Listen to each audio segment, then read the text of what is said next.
मान्यवर, मैं महामहिम राष्ट्रपति जी के अभिभाषण के विरोध में अपनी बात कहने के लिए खड़ा हुआ हूं और मैं दुष्यंत कुमार की चंद पंक्तियों से अपनी बात शुरू करना चाहता हूं कि हो गई है पीर पर्वत सी पिघलनी चाहिए, हो गई है पीर पर्वत सी पिघलनी चाहिए, इस हिमालय से कोई गंगा निकलनी चाहिए और सिर्फ हंगामा खड़ा करना मेरा मकसद नहीं, मेरी कोशिश है कि ये सूरत बदलनी चाहिए। आज मुल्क में जो हालात है किसान के, मान्यवर, आज क्या हालत कर दी गई है इस देश में। पिछले 76 दिनों से किसान आंदोलन पर है, उनके ऊपर लाठियां चलाई गई, आंसू गैस के गोले छोड़े गए, बूढ़े किसानों की आंखें फोड़ दी गई, कड़कती ठंड में पानी की बौछारें की गई, उनको आतंकवादी कहा गया, उनको गद्दार कहा गया, उनको खालिस्तानी कहा गया, मान्यवर, उनको अपमानित किया गया। यहां तक कि भारतीय जनता पार्टी के एक विधायक ने कहा ये किसान नहीं आतंकवादी हैं, इनको शूट कर देना चाहिए और अगर दिल्ली पुलिस नहीं कर पाती तो मैं इनको जूतों से मारूंगा, जूतों से मारूंगा। ये भाजपा के लोग कह रहे हैं, मान्यवर। इस देश के अन्नदाता जो आपको अनाज पैदा करके आपका पेट भरते हैं, आप उनको जूतों से मारने की बात करते हैं। 11 दौर की आप वार्ता कर चुके, सारी की सारी वार्ता फेल। आप कहते हैं मैं एक फोन कॉल की दूरी पर हूं। मैं पूछना चाहता हूं क्या इस सरकार के पास कॉल करने के लिए 2 रुपए भी नहीं है? अरे 2 रुपए नहीं है तो हम लोगों से ले लो, लेकिन कॉल कर लो किसानों को, कॉल कर लो किसानों को। उनकी पीड़ा चरम पर पहुंच चुकी है, मान्यवर। 165 किसानों ने अब तक अपनी शहादत दी है। आप जाइए गाजीपुर बॉर्डर पे, वहां पे 97 साल के इलम सिंह आपको मिलेंगे। उनके 2 बेटे फौज में हैं, रो रो के कहते हैं मुझे इस उम्र में उग्रवादी कहा जा रहा है, नक्सलवादी कहा जा रहा है। उनकी पीड़ा है, मान्यवर। आप जाइए टीकरी बॉर्डर पे, आप जाइए सिंगू बॉर्डर पे, पीड़ा के साथ वो लोग कहते हैं शहीद आजम भगत सिंह के वंशजों को, शहीद लाला लाजपत राय के वंशजों को, जलियांवाला बाग कांड में शहादत देने वालों के वंशजों को आप खालिस्तानी कह रहे हैं, आतंकवादी कह रहे हैं, उनको अपमानित करने का काम कर रहे हैं। मैं आपसे पूछना चाहता हूं क्या दुश्मनी है आपकी इन अन्नदाताओं से?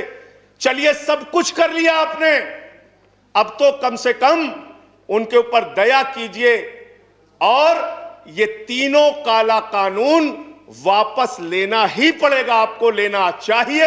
अब आपने जुल्म की इंतहा कर दी है। आप चले जाइए गाजीपुर बॉर्डर पे, मान्यवर, कटीले तार, बड़े बड़े कीले गाड़ दी गई हैं, 12-12 इंच की कीले सड़कों पे गाड़ दी गई हैं। देखकर ऐसा लगता है कि दुश्मन देश की सेना आने वाली है। ऐसी स्थितियां दो परिस्थितियों में जन्म लेती हैं, मान्यवर। जब देश का शासक अपनी जनता से डरने लगता है तो ऐसी सीमाएं बेड़ियां बनवाता है, या देश की जनता को शत्रु समझने लगता है तब ऐसी बेड़ियां लगवाता है। यह हो रहा है, मान्यवर। आज इनके जुर्म के कारण हिंदुस्तान के महान किसान नेता बाबा महेंद्र सिंह टिकैत के बेटे राकेश टिकैत को रोना पड़ा और यह कहना पड़ा कि भाजपा के लोग घेर कर हमें लाठियों से पीटना चाहते हैं। यह आप करा रहे हैं, यह आप करा रहे हैं। आप डेमोक्रेसी की बात यहां पर करते हैं, आप आजादी की बात यहां पर करते हैं। आपने इस देश की हालत यह बना रखी है कि राजदीप सरदेसाई जैसे वरिष्ठ पत्रकार के ऊपर आपने मुकदमे दर्ज करके पत्रकारिता को भी दबाने और उसको कुचलने का काम किया। हर तरफ जुल्म, हर तरफ एफआईआर, हर तरफ मुकदमे। जो पानी पहुंचा रहा है उस पे मुकदमा, जो डीजल दे रहा है उस पे मुकदमा, जो खाने का इंतजाम कर रहा है उस पे मुकदमा। एनआईए लगा दो, सीबीआई लगा दो, पुलिस लगा दो, जांच लगा दो। अरे वो आपके देश के नागरिक हैं। आप कहते हैं किसानों को यह बिल समझ में नहीं आया, हम बड़े समझदार हैं, आइए हम आपको किसानी बिल समझाएंगे। मान्यवर, इनकी समस्या ये नहीं कि किसानों को ये बिल समझ में नहीं आया, इनकी समस्या ये है कि किसानों को ये बिल समझ में आ गया है और अब ये तीनों काला कानून वापस चाहते हैं किसान। आप बड़े अक्लमंद समझते हैं अपने आप को। अरे किसान को इतना मूर्ख मत समझिए भाजपा के लोगों, वो बिगड़ैल बैल की नाक में नकेल डालते हैं, आपकी सरकार के नाक में भी नकेल डाल देंगे, चिंता मत कीजिए। मैं आज सुन रहा था मान्यवर, मुझे बड़ा आश्चर्य हुआ, सारी की सारी भारतीय जनता पार्टी की सांसद जितने भी नेता बोल रहे थे, कह रहे हैं कांग्रेस पार्टी ने 2019 के घोषणा पत्र में इसको लिखा था, यह बिल तो कांग्रेस पास करना चाहती थी। जीएसटी की बात करो, यह बिल तो कांग्रेस करना चाहती थी, हम इसलिए इसको कर रहे हैं। लेकिन वो सांसद यह बताना भूल गए कि जब यह बिल कांग्रेस लेकर आई थी तो उस समय स्वर्गीय अरुण जेटली जी ने और स्वर्गीय सुषमा स्वराज जी ने उस समय बिल का विरोध किया था। और कांग्रेस ने अगर 19 के घोषणा पत्र में इस बिल को शामिल किया था तो उनको तो 55 पे पहुंचा दिया, आपने तो लागू कर दिया, आपको 5 पे पहुंचा देगी, इस देश की जनता 5 पे पहुंचा देगी। इसलिए अगर आप कांग्रेस के सपनों को पूरा करने के लिए आए हैं तो जनता को भ्रमित मत कीजिए, अपनी पार्टी का नाम बदलकर भारतीय जनता पार्टी से कांग्रेस पार्टी कर लीजिए, कांग्रेस ए हो जाए, कांग्रेस बी हो जाए, जनता प्रचार करे। आप लोग समझें आप क्या कहना चाहते हैं, जनता तय कर लेगी। मान्यवर, इस बिल में क्या क्या लिखा है वो बातें आपको बता के और थोड़ी बातें कह के अपनी बात खत्म करूंगा। असीमित भंडारण की छूट दी गई है इन बिलों में, और वो क्यों दी गई है? 2 साल से अडानी का 100 एकड़ जमीन का लैंड यूज चेंज करने की एप्लीकेशन हरियाणा सरकार के पास पेंडिंग थी, लेकिन 7 मई को जब पूरे देश में लॉकडाउन लगा था उस समय उस लैंड यूज को चेंज करके 100 एकड़ जमीन पर अडानी को भंडारण कोल्ड स्टोरेज बनाने की छूट दी गई और 5 जून को ऑर्डिनेंस के जरिए असीमित भंडारण और कोल्ड स्टोरेज बनाने की छूट दी गई। तो ये बिल किसानों के लिए नहीं लाया गया, अपने 4 पूंजीपति मित्रों के लिए ये सरकार ये काला कानून लेकर आई है। उन्हीं को फायदा पहुंचाने के लिए काला कानून लेकर आया गया है, उन्हीं के लाभ पहुंचाने के लिए काला कानून। ये सरकार 130 करोड़ हिंदुस्तानियों की सरकार नहीं है मान्यवर, यह सरकार उन 4 पूंजीपति लोगों की सरकार है जिनके लिए कानून बनाते हैं और जिनसे चंदा लेकर ये लोग चुनाव लड़ने का काम करते हैं। यह उनके लिए बनाई गई है मान्यवर। मान्यवर, इस सरकार में कहा गया दिल्ली के मुख्यमंत्री के बारे में कि किसानों का साथ दे रहे हैं, किसानों का साथ दे रहे हैं। मैं पूरी जिम्मेदारी के साथ कहना चाहता हूं सदन के अंदर, दिल्ली के मुख्यमंत्री अरविंद केजरीवाल, आम आदमी पार्टी किसानों का साथ दे रही थी, देती रहेगी।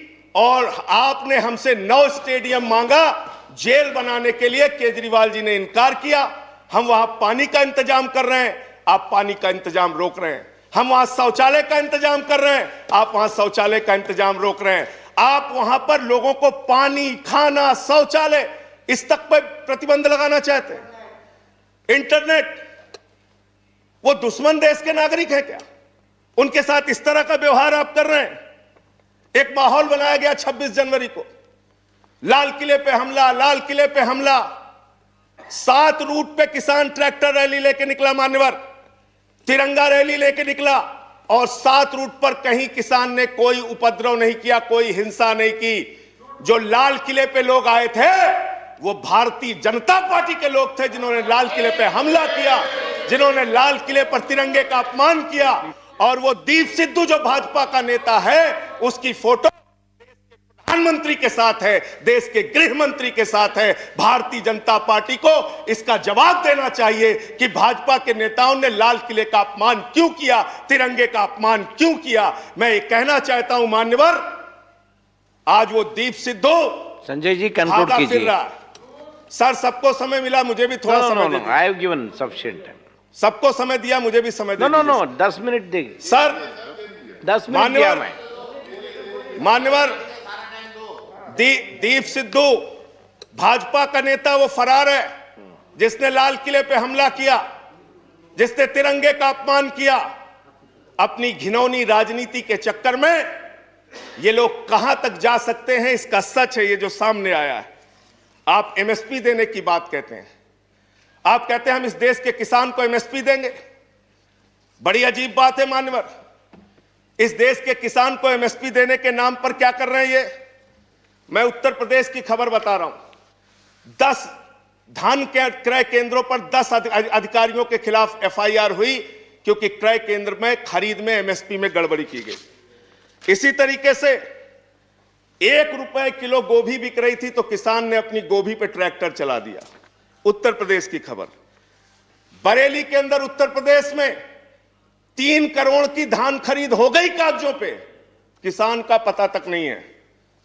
तो डेरेक ओब्रायन साहब, जो यूपी में खरीद हुई है वो भूतों की खरीद हुई है, किसान का पता नहीं, नाम दर्ज करके खरीद हो गई। 4 साल में गन्ना किसानों पे मात्र 10 रुपए इन्होंने बढ़ाया है उत्तर प्रदेश के अंदर, मात्र 10 रुपए मान्यवर।